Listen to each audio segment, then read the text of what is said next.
இயேசு கிறிஸ்து சிறு பிள்ளைகளை நேசிக்கிறார்.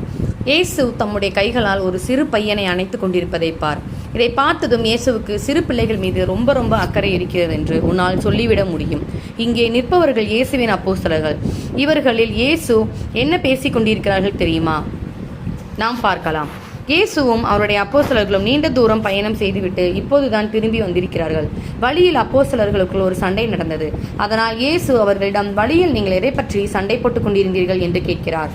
உண்மையில் அவர்கள் எதை பற்றி சண்டை போட்டுக் கொண்டிருந்தார்கள் என்று இயேசுவுக்கு தெரியும். ஆனால் அப்போஸ்தலர்கள் அதை அவரிடம் சொல்வார்களா என்று பார்க்கத்தான் கேட்கிறார். அப்போஸ்தலர்கள் வாயை திறக்கவில்லை. ஏனென்றால் தங்களில் யார் மிக பெரியவன் என்பதை பற்றியே அவர்கள் சண்டை போட்டுக் கொண்டிருந்தார்கள். சில அப்போஸ்தலர்கள் மற்றவர்களை விட அதிக முக்கியமானவர்களாக இருக்க விரும்பினார்கள். அப்படி எல்லோரையும் விட பெரியவனாக இருக்க ஆசைப்படுவது சரியல்ல என்பதை அவர்களுக்கு இயேசு எப்படி எடுத்து சொல்வார்? ஒரு சிறு பையனை அழைத்து அவனை எல்லோர் முன்பாகவும் நிறுத்துகிறார்.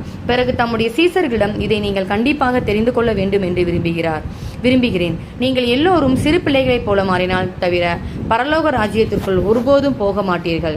இந்த பிள்ளையைப் போல ஆகிறவனே தேவனுடைய ராஜ்யத்தில் பெரியவனாக இருப்பான் என்கிறார். இயேசு இதை ஏன் சொன்னார் என்று உனக்கு தெரியுமா?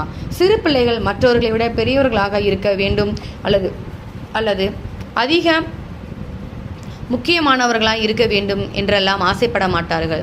எனவே இந்த விதத்தில் பிள்ளைகளைப் போல அப்போஸ்தலர் இருக்க கற்றுக்கொள்ள வேண்டும். பெரியவர்களாக அல்லது முக்கியமானவர்களாக இருப்பதை பற்றி சண்டை போட்டு கொள்ளக்கூடாது. சிறு பிள்ளைகள் மீது தமக்கு எவ்வளவு அக்கறை இருக்கிறது என்பதை இயேசு வேறு பல சமயங்களில் காட்டியிருக்கிறார். சில மாதங்களுக்கு பிறகு இயேசுவை பார்ப்பதற்காக சிலர் தங்களுடைய பிள்ளைகளை அழைத்து வருகிறார்கள். அப்பொழுது அப்போஸ்தலர் அவர்களை தடுக்க முயற்சி செய்கிறார்.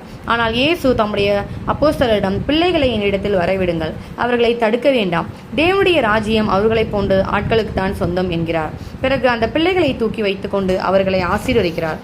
இயேசு சிறு பிள்ளைகளை நேசிக்கிறார் என்பதை அறியும் பொழுது எவ்வளவு சந்தோஷமாக இருக்கிறது அல்லவா?